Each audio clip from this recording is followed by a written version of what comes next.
मैं रवि कुमार आप सभी व्यूअर्स का आपके चैनल फिजिक्स इज इजी पे स्वागत करता हूं। तो आज संडे का दिन है और संडे का दिन हम लोगों ने रिवीजन के लिए रखा है।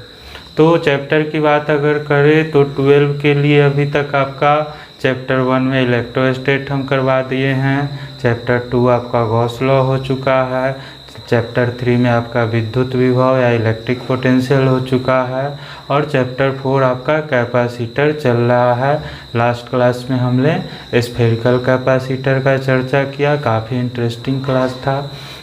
तो अब इसके आगे हम कैपेसिटर का सीरीज पैरेलल आपका डालेंगे, कुछ प्रॉब्लम करवा के, मतलब 2 से 3 वीडियो में आपका कैपेसिटर ख़त्म करके हम लोग करंट शुरू कर देंगे।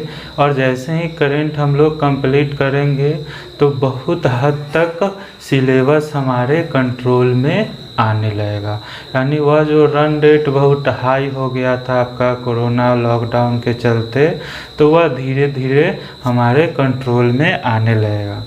लेकिन समस्या थोड़ा सा है कि अभी आईपीएल का भी सीज़न चल रहा है, आप लोग का ध्यान उधर भी जाएगा। ऑब्वियस सी बात है, स्टूडेंट है और हमेशा एनर्जी, जो फिजिक्स का रूल है कि एनर्जी का फ्लो तो हमेशा हायर से लोअर की ओर ही जाना चाहता है। लेकिन हमेशा याद रखिए, इलेक्ट्रिक पोटेंशियल में हम आप लोग को अच्छा से समझाए कि अगर सिस्टम के द्वारा वर्क होता है, यानी कि आप क्या है, एक सिस्टम है और आपका सिस्टम के द्वारा वर्क हुआ, यानी आप मन के हिसाब से चलिएगा, वह हमेशा क्या होगा, हायर से लोअर पोटेंशियल की ओर। यानी कि आपको आईपीएल देखना है तो ऑब्वियस सी बात है कि वहाँ पे आपका पोटेंशियल क्या होगा, समय लॉस होगा, जो कि काफ़ी इम्पोर्टेंट है। तो पोटेंशियल भी आपका क्या होगा, डाउन पे जाएगा। तो जब भी सिस्टम के द्वारा वर्क होगा आपका पोटेंशियल घटेगा। मन के अगेंस्ट आप थोड़ा सा भी काम कीजिएगा, एफर्ट लगाइएगा, मेहनत कीजिएगा, आपका पोटेंशियल बढ़ेगा। जैसे पत्थर है तो ग्रेविटेशनल फोर्स के अगेंस्ट उस पर आप बल लगाते हैं, ऊपर जाता है, उसका पोटेंशियल एनर्जी बढ़ता है। पानी का मोटर, उसमें पोटेंशियल एनर्जी वर्क करता है, ग्रेविटी के अगेंस्ट टंकी पर ले जाता है, पोटेंशियल एनर्जी बढ़ता है। आप भी मन के अगेंस्ट, नींद आ रहा है, आईपीएल देखना है, घूमना है, उसके अगेंस्ट पढ़ते हैं, आपका पोटेंशियल इंक्रीज होगा। और यही पोटेंशियल मायने रखता है। हर दिन जो आप थोड़ा थोड़ा प्रयास करते हैं, हर दिन जो थोड़ा थोड़ा सीखते हैं, वही एक दिन चल के आपको बहुत अच्छा रिजल्ट देता है। आपके माँ बाप, परिवार, फैमिली सबके लिए खुशियाँ लाता है। तो बहुत सिंपल सा चीज़ है। हमेशा चूँकि मेरा काम है आप लोग को पुश करना, धकेलना, और ऑब्वियस सी बात है कि मेरी बातें सबको अच्छी नहीं लगती होगी, क्योंकि मेरी बात अच्छी लगने के लिए आपको हमसे कनेक्ट करना पड़ेगा कि हम किसके लिए कर रहे हैं, आपके लिए कर रहे हैं, किसके लिए काम कर रहे हैं, आपके लिए काम कर रहे हैं। तो मैं तो अपना काम जारी रखूँगा, आपको पुश करते रहूँगा, धकेलते रहूँगा, क्योंकि पढ़ाई ऐसा नहीं है कि 2 दिन 4 दिन 5 दिन जोश में आके थोड़ा सा कर लिए और फिर बैठ गए। तो कछुआ खड़ा वाला स्टोरी सदियों से चलता आ रहा है, स्लो बट स्टेडी। यानी कि आप कम ही पढ़िएगा, लेकिन हर रोज़ पढ़िएगा, डेली पढ़िएगा, रूटीन से पढ़िएगा और सही डायरेक्शन में चलिएगा, तभी आपको फ़ायदा होगा। और अन्यथा 2-4 दिन इधर उधर करने से तो वह भी व्यर्थ है। उससे अच्छा है कि फुल टाइम आईपीएल ही देख लो, क्रिकेट का ही नॉलेज बढ़ाओ, उसी में कुछ कमेंट्री वगैरह का रास्ता सोच लो। तो खैर वह अलग चीज़ है। आज रिवीजन क्लास है, रिवीजन करेंगे। थोड़ा सा तो चर्चा हम करते ही हैं। इंग्लिश में एक प्रोवर्ब भी है बहुत फेमस, कहता है कि स्टिच इन टाइम सेव्स 9। यानी कि जैसे कोई कपड़ा है, उसमें थोड़ा सा होल हुआ है, छोटा सा छेद हुआ है, और उसी समय अगर आप उसको सी देते हैं तो एक स्टिच से ही काम कर चल गया। तो वह होल अगर बड़ा हो जाए, अगर उस पर आप काम नहीं कीजिएगा, प्रॉपर एक्शन सही समय पर नहीं लेते, वह होल क्या हो जाता, बहुत बड़ा हो जाता। तो एक के बजाय 10 स्टिच आपको लगाना पड़ता, खूबसूरती भी उसका ज़्यादा खराब हो जाता। तो यह कोरोना वायरस या लॉकडाउन क्या किया, हम लोग के समय में एक बड़ा सा होल पैदा कर दिया। और अभी ही वह समय है सही एक्शन लेने का। अगर अभी से आप कम से कम अलर्ट हो जाइए, जो रास्ता बता रहे हैं उस पर अगर बढ़िए, तो बढ़ते तो हैं आप लोग, समझते हैं, काम भी करते हैं, लेकिन बहुत जल्दी सुस्ती भी आ जाता है। कंटिन्यूटी उतना आप लोग में नहीं रह पाता है। बहुत लोग कंटिन्यू है भी, बहुत सारे लोग अभी आपका कंटिन्यू देख रहे हैं, अच्छा खासा आपका रिपोर्ट कर रहे हैं। तो मैं सभी लोगों से यही कहूँगा कि अभी समय है। बाद में आप लाखों रुपया खर्च करके भी, हम बहुत हर साल हमको ऐसा स्टूडेंट से पाला पड़ता है, उल्टा सीधा के चक्कर में वो आप प्रेशर में पड़िएगा, पैसा बिकने के लिए तैयार होइएगा, लेकिन उस समय आप कुछ नहीं कर पाइएगा। आपका इस्तेमाल करेगा, सब लोग आपको मूर्ख बनाएगा, पैसा ठगेगा। लेकिन अगर अभी समय है, समय रहते अगर आप काम शुरू कर देते हैं, तो देखिएगा कि आप बिना कोई ज़्यादा खर्च किए हुए सिंपली हर दिन थोड़ा थोड़ा अगर अभी से आप शुरू कर दिए, तो उस समय आप बहुत राहत फील कीजिएगा। एग्ज़ाम दे के निकलिएगा, रिजल्ट आएगा, या आगे भी कोई एग्ज़ाम के लिए तैयारी कीजिएगा, तो आपको बहुत राहत महसूस होगा। तो मैं अपना काम करूँगा। हम लोग क्या करते हैं कि लास्ट क्लास में इलेक्ट्रोस्टैट का रिवीजन कर लिए थे। आज हम लोग गॉस लॉ के विषय में, जो कि अच्छा से आपका सारा प्लेलिस्ट 12-13 लेक्चर आपका चैप्टर 2 में डाला हुआ है। शुरुआती वीडियो है, थोड़ा बहुत आप लोग को उतना अट्रैक्टिव हो सकता है नहीं लगे, लेकिन पढ़ने के लिए सफिशिएंट है। आप लोग अच्छी तरह से पढ़ सकते हैं, उसे नोट बना सकते हैं। उसमें प्रॉब्लम वगैरह भी हम गॉस लॉ से रिलेटेड करवाए हैं, और बहुत बेसिक प्रॉब्लम करवाए हैं, तो वो सारी चीज़ें भी आप कर सकते हैं। तो आज का क्लास हम डाल रहे हैं, आप लोग का मकसद वही है कि जाग जाइए। जो लोग नए जुड़े हैं या जो लोग अभी तक उधर विजिट नहीं किए हैं, तो आप इसको एज ए रेफरेंस पॉइंट लीजिए, देखिए कि कितना गॉस लॉ इंटरेस्टिंग है, कितना पढ़ने में आपको मज़ा आएगा। तो सजेस्ट हम करेंगे कि आप पूरा वीडियो जाके पूरा प्लेलिस्ट देखिएगा गॉस लॉ का। एग्ज़ाम के लिए इस साल बहुत इम्पोर्टेंट रहने वाला है। आपका शुरुआत का 4-5 चैप्टर से ही संभावना है कि मैक्सिमम क्वेश्चन आप लोग को पूछेगा। तो बोर्ड अभी तक क्लियर नहीं किया है सिलेबस, तो हम लोग हाथ पर हाथ धर के इंतज़ार नहीं करेंगे, हम लोग अपना काम आगे की ओर बढ़ाएंगे। तो देखिए, गॉस लॉ के रिवीजन में आप लोग थोड़ा सा यहाँ पे देखते हैं, लिख देते हैं हेडिंग आपका रिवीजन ऑफ गॉस लॉ, या गॉस लॉ को हिंदी में क्या लिखता है, गॉस का प्रमेय। तो गॉस लॉ नाम से आप लोग को घर बढ़ाने की बिल्कुल आवश्यकता नहीं है। जैसे कूलम्ब लॉ है, कूलम्ब क्या था, वैज्ञानिक का नाम था, वैसे ही गॉस महोदय भी है, यह भी वैज्ञानिक का ही नाम है। कोई वैसा आपको घबराने वाली बात इसमें भी नहीं है। तो कूलम्ब लॉ में हम लोग क्या पढ़े कि 2 बिंदु आवेश था, ठीक है। तो अगर 2 बिंदु आवेश ले लेते थे Q1 Q2, दोनों के बीच का कुछ दूरी r था, तो दोनों के बीच लगने वाला बल निकाले थे 1/4 pi epsilon not Q1 Q2/r²। और अगर बल का मान निकाल लिए थे तो इलेक्ट्रिक फील्ड वगैरह भी निकाले थे, वह सब हम लोग इलेक्ट्रोस्टैट में पढ़े ही हैं। तो गॉस लॉ की आवश्यकता क्यों पड़ी, क्योंकि गॉस लॉ और कूलम्ब लॉ बेसिक चीज़, दोनों का काम सेम ही है, एक ही तरह का काम है, एक ही तरह का रिजल्ट देता है।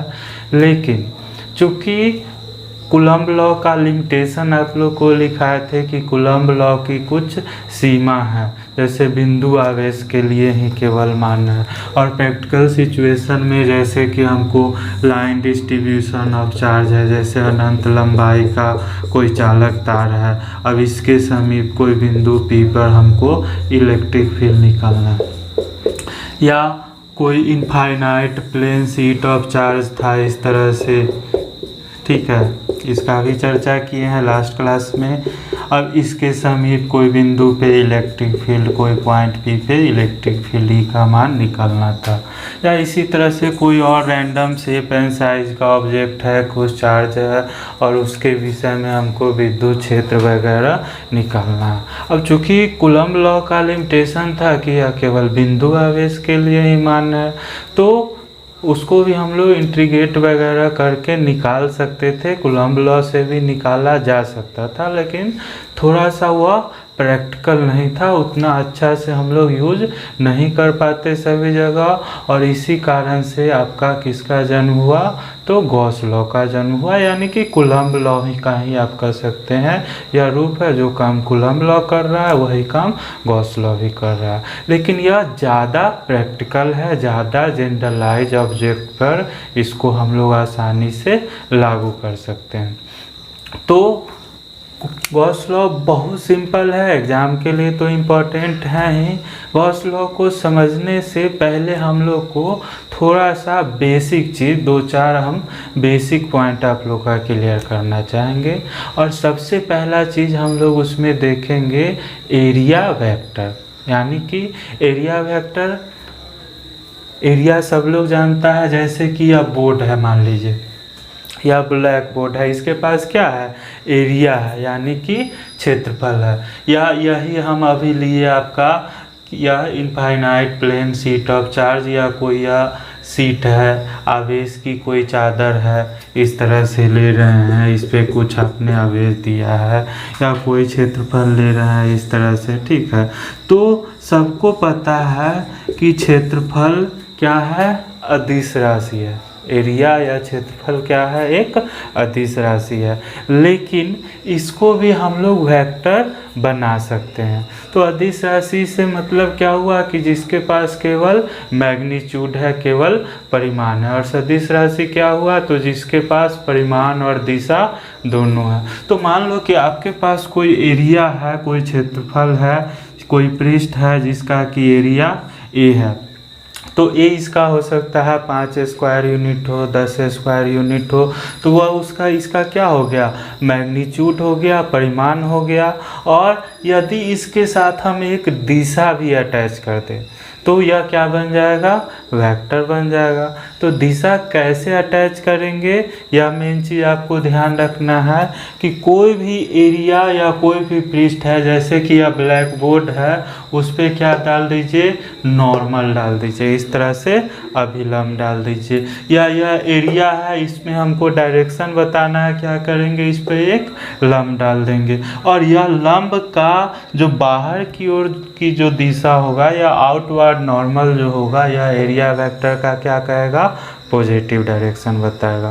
तो जैसे क्षेत्रफल ए था ही और इसके साथ ही एक दिशा अटैच कर दिए, ए के साथ एक दिशा अटैच कर दिए, मान लीजिए इस पे नॉर्मल डाले, नॉर्मल के डायरेक्शन में यूनिट वेक्टर एन कैप ले लिए, तो ए में एन कैप से गुना कर दिए, यही आपका क्या हो गया, एरिया वेक्टर ए हो गया।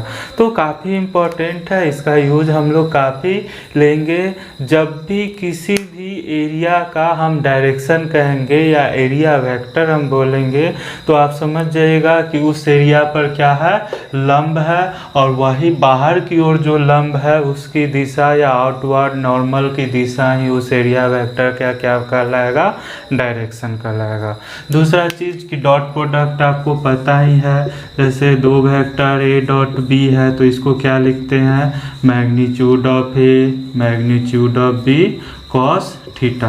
जैसे इस तरह से मान लीजिए कि वेक्टर ए था, वेक्टर बी है, दोनों के बीच एंगल थीटा है, तो ए डॉट बी को क्या लिख रहे हैं, मैग्नीट्यूड ऑफ ए ले लिए, तीर दे दीजिए अगर वेक्टर है तो।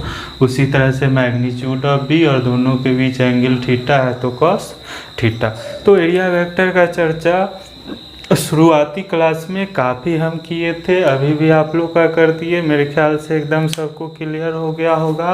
अब सीधा हम लोग समझेंगे इलेक्ट्रिक फ्लक्स। जो कि काफ़ी इम्पोर्टेंट है हर जगह। अभी से आप लोग इलेक्ट्रिक फ्लक्स पढ़िएगा, आगे फिर पढ़िएगा तो मैग्नेटिक फ्लक्स भी आपको पढ़ना पड़ेगा। तो फ्लक्स का कंसेप्ट बहुत ही ज़रूरी है। फ्लक्स को अभी अच्छा से आप लोग समझ लीजिएगा। तो गॉस लॉ में कुछ नहीं है, टोटल इलेक्ट्रिक फ्लक्स फाई बराबर क्या होता है, क्यू बटे एप्सिलॉन नॉट। और यही आपका क्या है, गॉस लॉ, गॉस का प्रमेय। तो इसमें दो तीन चीज़ आपका लेना होता है, जैसे कि इसमें हम एक गॉसियन सतह की कल्पना करते हैं। मान लीजिए कि कोई एक आप इमेजिनरी बंद सतह मतलब समझते हैं, जैसे कोई गोला है, कोई घन है, या जैसे यह कलम है कैसा है, सिलिंड्रिकल सरफेस है। यानी कि ऐसा सतह जो चारों तरफ से क्या होना चाहिए, बंद होना चाहिए। और इसके अंदर मान लीजिए आवेश है प्लस Q1 है, Q2 है, Q3 है, कुछ आवेश इसके बाहर भी ले लीजिए, माइनस Q4 है, Q5 है, इस तरह से Q6 है। ठीक है, तो कोई गॉसियन सतह या कोई बंद पृष्ठ आप लेते हैं और उससे होकर गुजरने वाला कुल विद्युत फ्लक्स फाई किसके बराबर होता है, तो चार्ज इनक्लोज्ड बटे एप्सिलॉन नॉट। तो हमेशा गॉस लॉ में आपको ध्यान रखना होगा कि यह Q जो है वह क्या है, तो जो इस गॉसियन पृष्ठ के अंदर जैसे Q1 है, Q2 है, Q3 है, तो इसी से मतलब है गॉसियन पृष्ठ के बाहर कोई भी आवेश है उससे मतलब नहीं है। तो चर्चा तो काफ़ी शुरू में किए ही हैं, अभी और थोड़ा सा हम आप लोग को क्लियर करेंगे, प्रॉब्लम वगैरह भी इस पर करवाए हैं, तो इस पे हम लोग बाद में आएंगे। सबसे पहले हम लोग किसका चर्चा करेंगे, इलेक्ट्रिक फ्लक्स,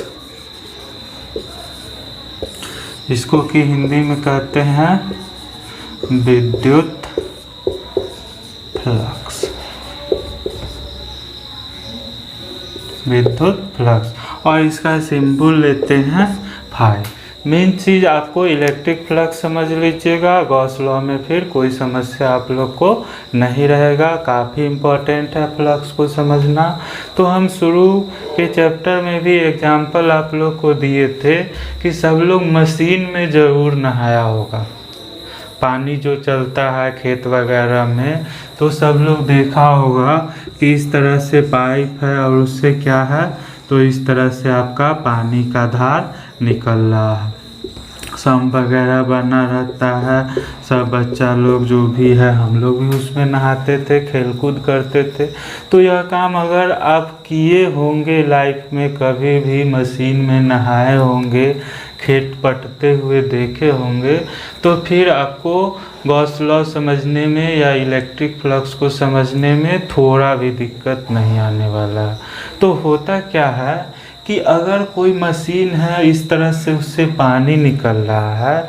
अब मान लो कि आप कोई चूड़ी, सब लोग चूड़ी समझते हैं, रिंग है, कोई चूड़ी है और उसको इस पानी के धार में हम ले जाते हैं। इस तरह से मान लो कि यह मशीन है, इससे पानी निकल रहा है और कोई चूड़ी को इसके सामने इस तरह से रखते हैं। तो यह करके देखने का चीज़ है, कॉमन सेंस का चीज़ है कि चूड़ी को किस तरह से रखेंगे कि अधिकतम पानी इससे होकर निकलेगा। किस तरह से रखेंगे, तो अगर धारा इस मशीन से पानी इस तरह से निकल रहा था, तो चूड़ी को कैसे रखेंगे, बिल्कुल उसके लंबवत परपेंडिकुलर रखेंगे, तभी ना अधिकतम पानी चूड़ी से होकर गुजरेगा।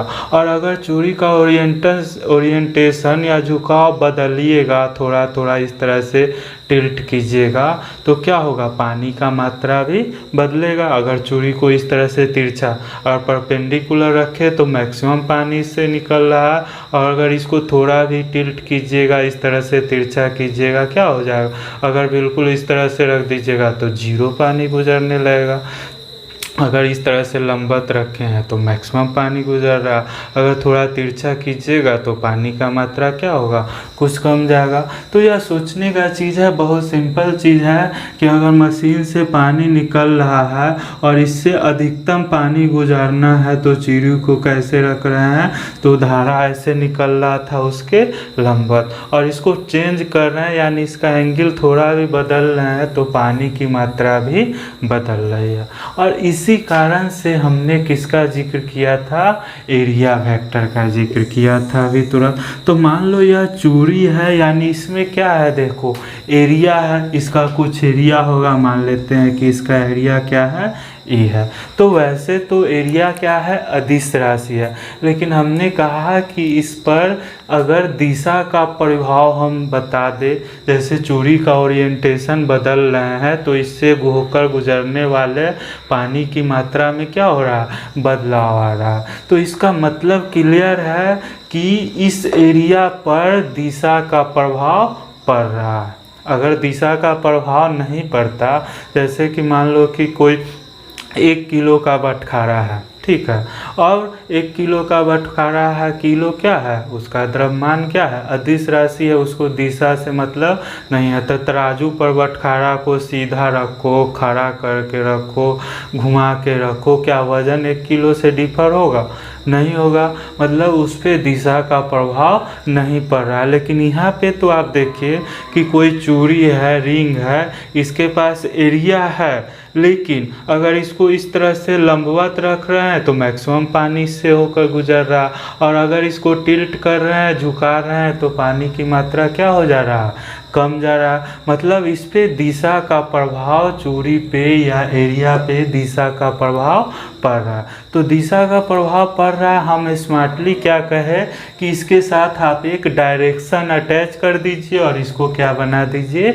एरिया वेक्टर बना दीजिए। तो दिशा क्या बोले, तो चूड़ी पे क्या कर दीजिए, इस तरह से, अगर बोर्ड के प्लेन में है तो इस तरह से परपेंडिकुलर डाल दीजिए, और यही परपेंडिकुलर जो बाहर की ओर है वही क्या बताएगा, तो इसका डायरेक्शन बताएगा। तो इस तरह से अगर परपेंडिकुलर डाल दिए और परपेंडिकुलर के long unit vector N cap ले लिए, मतलब यूनिट वेक्टर का क्या होता है, मैग्नीट्यूड 1 होता है, और यह केवल डायरेक्शन बताने का काम करता है। तो अब एरिया वेक्टर अगर चूड़ी का लिखना होगा, ए बराबर क्या हो जाएगा, तो मैग्नीट्यूड ए है और साथ ही उसका डायरेक्शन क्या है, एन कैप है, और एन कैप की दिशा क्या है, तो आउटवर्ड नॉर्मल की ओर है। एकदम यहाँ तक क्लियर है, यानी कि एरिया पे दिशा का प्रभाव पड़ता है, इस कारण से इसको हम एरिया वेक्टर बना सकते हैं। अब बात आ जाती है गॉस लॉ में कि इलेक्ट्रिक फ्लक्स से इसको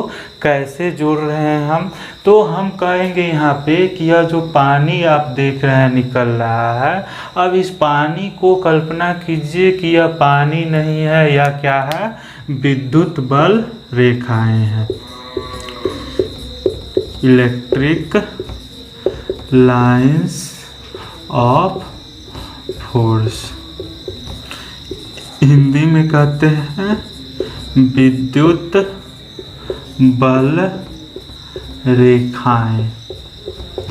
तो मेरा कहने का मतलब यह है कि यह जो आपका मशीन था जिससे कि आपने नहाया, उससे पानी निकल रहा था, आप अब कल्पना कीजिए कि अब इससे पानी नहीं निकल रहा, क्या निकल रहा है, विद्युत बल रेखाएं निकल रही है। विद्युत बल रेखा इलेक्ट्रोस्टैटिक में अच्छा से आप लोग पढ़ लिए हैं कि कोई भी आवेश है वो अपने चारों ओर के स्पेस में कुछ चेंज लाता है, जिसको विद्युत क्षेत्र कहते हैं। अब विद्युत क्षेत्र दिखाई तो नहीं देता है, उसको विजुअलाइज करने के लिए क्या किया गया है, तो विद्युत बल रेखाओं की कल्पना की गई है, जो काल्पनिक निष्कोण वक्र है, और विद्युत बल रेखा के किसी भी बिंदु पर खींची गई स्पर्श रेखा उस बिंदु पर विद्युत क्षेत्र की दिशा बताती है।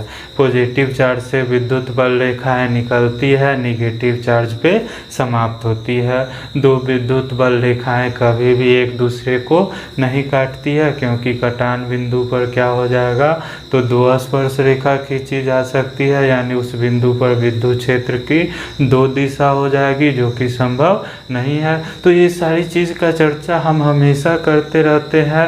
अगर आप ध्यान से केवल वीडियो सुनते भी होंगे तो आपको अच्छा से याद हो जाएगा। एग्जाम में 60-70% क्वेश्चन आप केवल सुन के लिख सकते हैं, लेकिन चूंकि लिखना इम्पोर्टेंट है इसलिए हम हमेशा आपको कहेंगे कि नोट ज़रूर कीजिए। तो आज का क्लास कम से कम इलेक्ट्रिक फ्लक्स आप अच्छा से समझ लीजिए, तो आगे बहुत ज़्यादा काम हम लोग को आएगा। चूँकि केवल इलेक्ट्रिक फ्लक्स ही नहीं, आगे मैग्नेटिक फ्लक्स भी आ जाएगा। सेम कंसेप्ट रहेगा, इधर पढ़ा हुआ रहेगा, उधर काम मेरा बहुत आसान हो जाएगा। मैग्नेट वगैरह एकदम इजीली ख़त्म हो जाएगा। तो वापस से आ जाते हैं हम लोग यहाँ पे कि यह जो पानी निकल रहा था इसको हमने क्या कह दिया कि यह पानी नहीं है, यह क्या है, विद्युत बल रेखा निकल रहा है। अब सोचो कि कोई एरिया है, ठीक है, और उस एरिया को अब इस विद्युत बल रेखा, मान लो क्या मशीन से पानी की जगह क्या निकल रहा है, विद्युत बल रेखा। अब चूड़ी को या एरिया को उसके सामने रखेंगे तो क्या होगा, तो इस तरह से अगर परपेंडिकुलर पर रख रहे हैं तो सबसे ज़्यादा आपका पानी इससे होकर गुजरेगा। अगर इस तरह से टिल्ट कर रहे हैं पानी की मात्रा क्या हो रहा है, कम हो रहा है। उसी तरह से अगर विद्युत बल रेखा है तो मैक्सिमम इस तरह से रखने पर निकलेगा, और जैसे जैसे झुकाव होगा यानी क्या एंगल एन का मान बदलेगा, विद्युत बल रेखा की मात्रा भी कम होगा। तो विद्युत फ्लक्स क्या कहते हैं, तो किसी काल्पनिक पृष्ठ से होकर गुजरने वाली विद्युत बल रेखाओं की संख्या या उसका माप को क्या कहते हैं, इलेक्ट्रिक फ्लक्स कहते हैं। लिखने का काम आप लोग जाके प्लेलिस्ट में कौशला चैप्टर में जाके, चूँकि हर टॉपिक इलेक्ट्रिक फ्लक्स ही है तो अलग से आपका है। एक आध दो टॉपिक हो सकता है कहीं दिक्कत हो तो आप लोग वहाँ पे रुकिएगा, नहीं सीधा आगे बढ़िएगा अगर प्रॉब्लम हो तो इलेक्ट्रिक फ्लक्स किसको कहते हैं बताइए, कि किसी पृष्ठ से होकर, जैसे चूड़ी ही है तो यह क्या है, एक पृष्ठ है, सरफेस है, और इससे होकर गुजरने वाली विद्युत बल रेखाओं की संख्या की माप को क्या कहते हैं, इलेक्ट्रिक फ्लक्स कहते हैं। तो अगर इसके सामने हम इलेक्ट्रिक फील्ड किसी रीजन में इस तरह से इलेक्ट्रिक फील्ड है मान लीजिए, और इसमें हम कोई सरफेस रख दिए, ध्यान दीजिए, तो इस सरफेस से होकर गुजरने वाला विद्युत बल रेखाओं की संख्या या उसका माप, उसी को क्या कहते हैं, तो इलेक्ट्रिक फ्लक्स फाई कहते हैं। क्लियर है आप लोग का।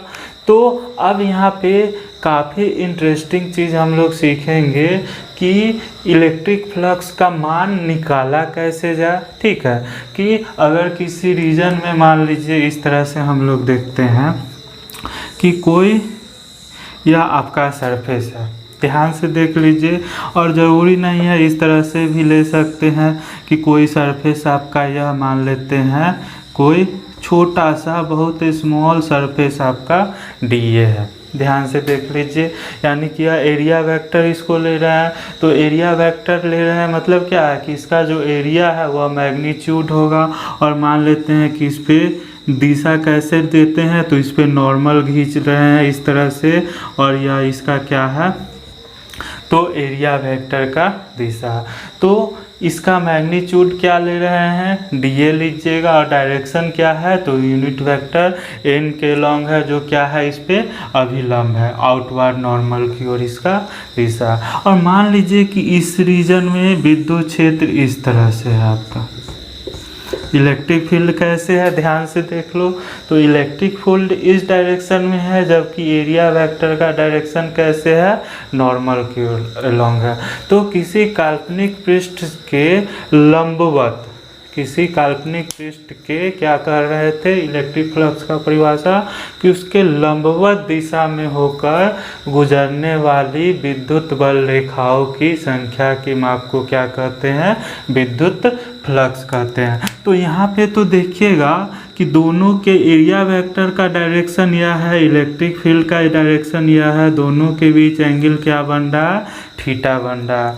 तो यह अभिलंब के दिशा में तो विद्युत क्षेत्र ही नहीं है। जैसे यह पानी रख, इस तरह से आपका कहते कि इससे पानी निकल रहा है और चूड़ी को क्या रखते थे, उसके लंबवत रखते थे, तो क्या होता था, मैक्सिमम पानी गुजरता था। उसी तरह से अगर विद्युत बल रेखा रख रहे थे तो वह भी कैसे रख रहे थे, तो लंबवत रखेंगे तो मैक्सिमम आपका इससे होकर आपका विद्युत बल रेखा एरिया से गुजरेगा। तो अगर आपका एरिया वेक्टर यानी कि इस चूड़ी पे लंब खींच रहे हैं, उसका डायरेक्शन यह एन है, यूनिट वेक्टर एन के लॉन्ग, और विद्युत क्षेत्र इस डायरेक्शन में है, दोनों के बीच एंगल थीटा है। तो इस क्षेत्र से होकर अभी भी जैसे तिरछा ही है, मान लीजिए चूड़ी को ऐसे रखे, मैक्सिमम पानी गुजरा, लेकिन तिरछा भी है तो कुछ तो पानी गुजरेगा, कुछ तो पानी गुजर रहा है। तो विद्युत फ्लक्स अगर इससे होकर निकालना है तो विद्युत बल रेखा का कौन कंपोनेंट लेना होगा, तो नॉर्मल के एलोंग कंपोनेंट लेना होगा। तो इलेक्ट्रिक फील्ड ई है, कंपोनेंट लेना आप लोग को सिखाए थे कि ई का इस नॉर्मल के एलोंग कंपोनेंट क्या हो जाएगा, तो मैग्नीट्यूड ऑफ ई, विद्युत क्षेत्र ई का नॉर्मल के लॉन्ग कंपोनेंट को मान लीजिए ई एन लिख देते हैं। तो ई एन बराबर क्या हो जाएगा, तो मैग्नीट्यूड ऑफ ई, और इससे एंगल कितना बन रहा है, थीटा, और कंपोनेंट में हमेशा क्या कहे थे, कॉस थीटा लेना है। तो वेक्टर में कंपोनेंट निकालने पे भी काफ़ी चर्चा हम किए हैं, आज का रिवीजन क्लास है तो बहुत डिटेल में नहीं जाएंगे। तो इलेक्ट्रिक फील्ड ई का इस नॉर्मल के लॉन्ग कंपोनेंट क्या हो गया, ई कॉस थीटा। तो अब इलेक्ट्रिक फ्लक्स अगर इससे होकर, इस छोटा सा एरिया से होकर डी फाई माने हैं, तो डी फाई बराबर क्या हो जाएगा, तो विद्युत क्षेत्र का नॉर्मल के लॉन्ग कंपोनेंट क्या हो गया, ई कॉस थीटा, और इसमें किससे गुना कर देंगे, तो एरिया का मैग्नीट्यूड क्या है, डी ए है, तो डी ए से गुना कर देंगे। तो आपका इलेक्ट्रिक फ्लक्स डी फाई बराबर क्या हो जाएगा, तो E into D A into cos theta. D A क्या है, या कहीं पे डी ए के जगह पे आपका डी ए नहीं लेके कहेगा कि कोई एरिया है इस तरह से, ठीक है, नॉर्मल इसका यह है, यानी कि एरिया वेक्टर का डायरेक्शन यह है, और इसको कहेगा डी एस। कहीं पे डी ए आपका लिखा हुआ मिलेगा, कहीं पे कहेगा डी एस है।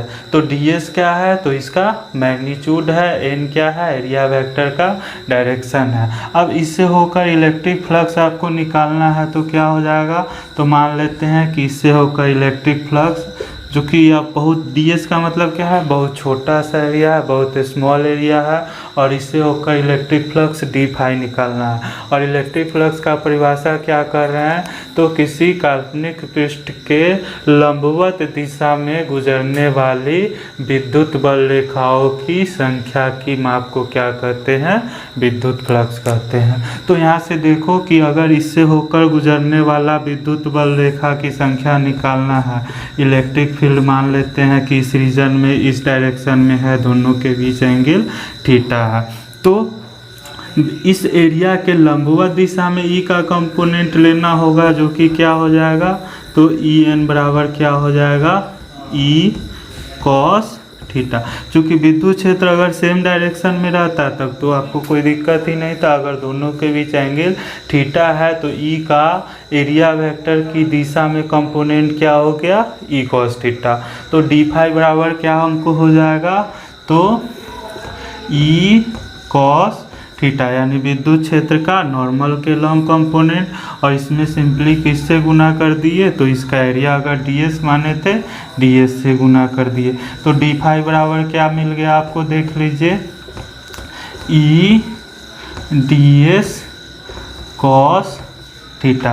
तो देखो फिजिक्स तो सिंबल का खेल है, कोई खास इसमें वैसा जान नहीं, अगर आप संकेत जानते हैं, फिजिक्स का लैंग्वेज समझते हैं, तो फिर दिक्कत आपको नहीं होने जा रहा। तो इसी चीज़ को आप लिख सकते हैं, ध्यान से देख लीजिए। इलेक्ट्रिक फ्लक्स को समझाना बहुत ज़रूरी है सबसे पहले हम लोग को, और आपको समझना भी ज़रूरी है। तो कोई एरिया स्मॉल एरिया आप ds ले रहे थे, ठीक है, इसको कह रहे हैं एरिया वेक्टर ds। तो इसका डायरेक्शन क्या है, तो इसके नॉर्मल के लॉन्ग है, नॉर्मल के लॉन्ग यूनिट वेक्टर a ले लिए। और मान लीजिए कि यह इस तरह से कोई इलेक्ट्रिक फील्ड में रखा हुआ है, जैसे चूड़ी को आप पानी की धारा के आगे रखते थे, उसी तरह से अब पानी का धारा बदल के क्या हो गया है, तो कोई रीजन है जिसमें विद्युत क्षेत्र E और इसका नॉर्मल दिशा जो कि n है, दोनों के बीच एंगल थीटा बन रहा है। और इस पृष्ठ यानी कि ds जो कि आपका काल्पनिक पृष्ठ है, उससे होकर गुजरने वाला टोटल इलेक्ट्रिक फ्लक्स या विद्युत फ्लक्स डी फाई का मान आपको निकालना है। डी फाई किसके बराबर हो जाएगा, तो इस क्षेत्र के लंबवत दिशा में होकर गुजरने वाली विद्युत बल रेखाओं की संख्या। तो इलेक्ट्रिक फील्ड ई का नॉर्मल के लॉन्ग कंपोनेंट क्या लिख दिए, ई कॉस थीटा, और इसका क्षेत्रफल या इसका एरिया क्या है, ds है, या डी फाई आपको मिल गया ई ds कॉस थीटा। अब इसको वेक्टर के फॉर्म में अगर आप लिखना चाहिएगा तो क्या हो जाएगा, तो देख लो अच्छा से, इस तरह से अगर वेक्टर a था, वेक्टर b था, दोनों के बीच एंगल थीटा था, तो a डॉट b को क्या लिखते थे, ab कॉस थीटा। उसी तरह से E को भी आपने वेक्टर बना लिया है, ds को भी वेक्टर बना लिया है, और दोनों के बीच कोसाइन एंगल थीटा लिए हैं, तो E ds थीटा को क्या लिख सकते हैं, E डॉट ds। देख लीजिए, काफ़ी इम्पोर्टेंट है। किसी पृष्ठ से होकर कोई बहुत छोटा सा पृष्ठ अगर ds है, उसको किसी रीजन में रखे हैं जहां विद्युत क्षेत्र E और उस पृष्ठ की या एरिया वेक्टर की दिशा n के साथ थीटा कोण बना रहा हो, तो इस पृष्ठ से होकर गुजरने वाला इलेक्ट्रिक फ्लक्स डी फाई बराबर क्या हो जाता है, E डॉट ds। इसी को लिखते हैं, अगर तोड़ेंगे तो क्या हो जाएगा, E ds कॉस थीटा। अब मान लीजिए कि इस तरह से अगर मान लो कि इलेक्ट्रिक फील्ड का डायरेक्शन यह है और एरिया वेक्टर है, उसका नॉर्मल का भी डायरेक्शन सेम ही है। बहुत सारा केस ऐसा मिलेगा जिसमें कि विद्युत क्षेत्र की दिशा और एरिया वेक्टर की दिशा दोनों अगर समान दिशा में है, थीटा बराबर क्या लिखिएगा, 0 लिखिएगा, डी फाई बराबर क्या हो जाएगा, तो ई ds कॉस 0, या किसके बराबर हो जाएगा, ई ds के बराबर हो जाएगा।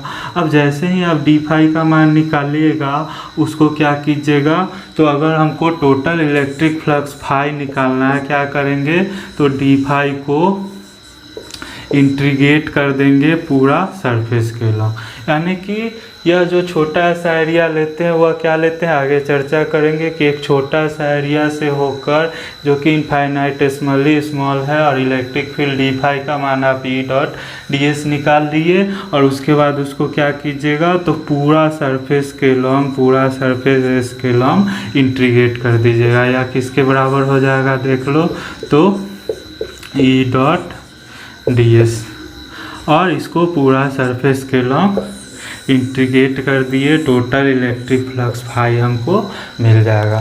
तो इलेक्ट्रिक फ्लक्स का चर्चा हम जानबूझ के अभी काफ़ी आप लोग के साथ कर दिए, क्योंकि आप प्लेलिस्ट में भी देखिएगा, वहाँ भी किया हुआ है, लेकिन यह कंसेप्ट आपका समझना ज़रूरी है कि विद्युत फ्लक्स वाकई में है क्या। तो किसी पृष्ठ के लंबवत दिशा में होकर गुजरने वाली विद्युत बल रेखाओं की संख्या की माप को विद्युत फ्लक्स कहते हैं। और कोई स्मॉल पृष्ठ लिए हैं ds, उससे अगर डी फाई फ्लक्स गुजर रहा है तो डी फाई बराबर याद रखना है ई डॉट ds। इसको तोड़िएगा तो क्या हो जाएगा, ई ds कॉस थीटा।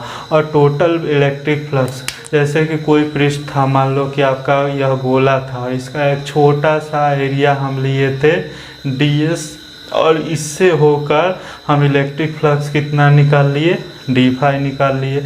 अब इसी डी फाई को क्या करेंगे, तो इस पूरा सरफेस क्या है, एस है। अब इस पूरा सरफेस के लॉन्ग अगर ऐसा सारा डी एस को जोड़ देंगे, यानी इस डी एस से होकर डी फाई आपका इलेक्ट्रिक फ्लक्स गुजरा, तो ऐसा सारा पृष्ठ पर छोटा एरिया लेके और सबका डी फाई जोड़ देंगे, तो क्या मिल जाएगा हमको, टोटल इलेक्ट्रिक फ्लक्स इस स्फीयर से होकर गुजरने वाला मिल जाएगा। और टोटल इलेक्ट्रिक फ्लक्स फाई बराबर क्या करेंगे, तो डी फाई को इंटीग्रेट कर दिए पूरा सरफेस के लॉन्ग एस के लॉन्ग, तो डी फाई के जगह पे आप क्या रख सकते हैं, ई डॉट डी एस लिख सकते हैं। तो surface integral of electric field यानी कि विद्युत क्षेत्र का पृष्ठ समाकलन, इसको क्या कह पढ़िएगा, surface integral of electric field या विद्युत क्षेत्र का पृष्ठ समाकलन क्या हमको दे देगा, टोटल इलेक्ट्रिक फ्लक्स, यानी किसी पृष्ठ से होकर गुजरने वाला कुल विद्युत फ्लक्स का मान दे देगा। अब यदि आप लोग को इलेक्ट्रिक फ्लक्स क्लियर हो गया है अच्छा से, अगर आपको हम इलेक्ट्रिक फ्लक्स समझा पाए हैं, तो गॉस का प्रमेय बहुत सिंपल है।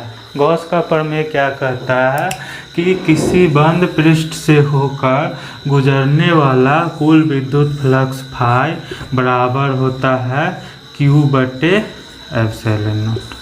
देख लीजिए, तो मेन चीज़ क्या है आपका कि टोटल इलेक्ट्रिक फ्लक्स फाई निकालने आना चाहिए। फाई बराबर क्या हो गया, तो आपका कोई भी सरफेस से होकर निकालना था, उसका एक छोटा सा एरिया लिए ds ध्यान से समझ लो, नहीं तो फिर कभी नहीं समझ पाइएगा।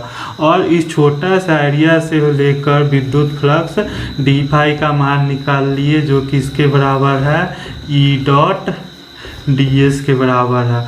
और टोटल इलेक्ट्रिक फ्लक्स फाई निकालने के लिए क्या कर दिए, तो इस डी फाई को इस पूरा पृष्ठ एस के लॉन्ग इंटीग्रेट कर दिए, और यही आपका विद्युत क्षेत्र की तीव्रता ई का पृष्ठ समाकलन कहलाता है, जो कि क्या देता है हमको, टोटल इलेक्ट्रिक फ्लक्स फाई। यानी ऐसा सभी डी एस से होकर डी फाई सब डी फाई को इंटीग्रल क्या कर दिया, जोड़ के टोटल इलेक्ट्रिक फ्लक्स फाई दे दिया। और गॉस का प्रमेय बहुत आसान है। गॉस का प्रमेय या क्या कहेगा, तो किसी बंद तल पृष्ठ से होकर, ध्यान दीजिएगा पृष्ठ कैसा होना चाहिए, बंद, जैसे कोई स्फीयर है, सिलेंडर है, या किसी भी तरह का पृष्ठ, जैसे यह कमरा ही है, बंद होना चाहिए। और उससे होकर गुजरने वाला कुल विद्युत फ्लक्स फाई बराबर होता है क्यू बटे एप्सिलॉन नॉट। और इस पर बहुत सिंपल क्वेश्चन भी आपको पूछेगा। इसमें हमेशा यह ध्यान रखना है कि क्यू क्या है आपका, चार्ज इनक्लोज्ड। क्यू हमेशा आपका क्या है, चार्ज इनक्लोज्ड, यानी कि इस बंद पृष्ठ के अंदर जो भी आवेश है उसी से मतलब है। इस पृष्ठ के बाहर अगर कुछ भी आवेश आपका है तो उससे हमको कोई मतलब नहीं है। तो आपको हम टोटल इलेक्ट्रिक फ्लक्स निकालना बता दिए, एरिया वेक्टर के विषय में चर्चा कर लिए, और गॉस लॉ क्या है, तो टोटल इलेक्ट्रिक फ्लक्स फाई बराबर क्या होता है, क्यू बटे एप्सिलॉन नॉट। इसी को क्या कहते हैं, गॉस का प्रमेय कहते हैं। किसी बंद पृष्ठ से होकर गुजरने वाला कुल विद्युत फ्लक्स फाई बराबर क्या होता है, क्यू बटे एप्सिलॉन नॉट। यहाँ पे क्यू हमेशा याद रखना है कि क्यू क्या है, तो इस पृष्ठ के अंदर का नेट आवेश है, पृष्ठ के बाहर के आवेश से आपको कोई लेना देना नहीं है। जब भी यहाँ पे क्यू लीजिएगा वह क्या होगा, तो इस बंद पृष्ठ के अंदर का आवेश होगा, और इसी पृष्ठ को कहते हैं गासियन। यह भी आपका क्वेश्चन में पूछता है, गासियन पृष्ठ या गॉसियन सरफेस। तो गॉस लॉ बिल्कुल समझो कि एकदम जैसे किसी को जोड़ घटाव नहीं आता है तो कितना भी आप मैथ पढ़िएगा समझ में आएगा, नहीं आएगा। बिल्कुल उसका इसेंस है। गॉस लॉ फिजिक्स का मूलभूत नियम में है, काफ़ी इम्पोर्टेंट है। और अभी से लेके लगातार आपको इसका यूज पड़ने वाला है, खास के इलेक्ट्रिक फ्लक्स वगैरह का जो कंसेप्ट दिए हैं। तो हम कोशिश किए हैं गॉस लॉ को आज के क्लास में एकदम क्लियर कर दे, जितना हम संभव हो सकता था बिल्कुल डे टू डे लाइफ से जोड़ के इलेक्ट्रिक फ्लक्स को भी क्लियर किए हैं, आपका एरिया वेक्टर को भी क्लियर किए हैं।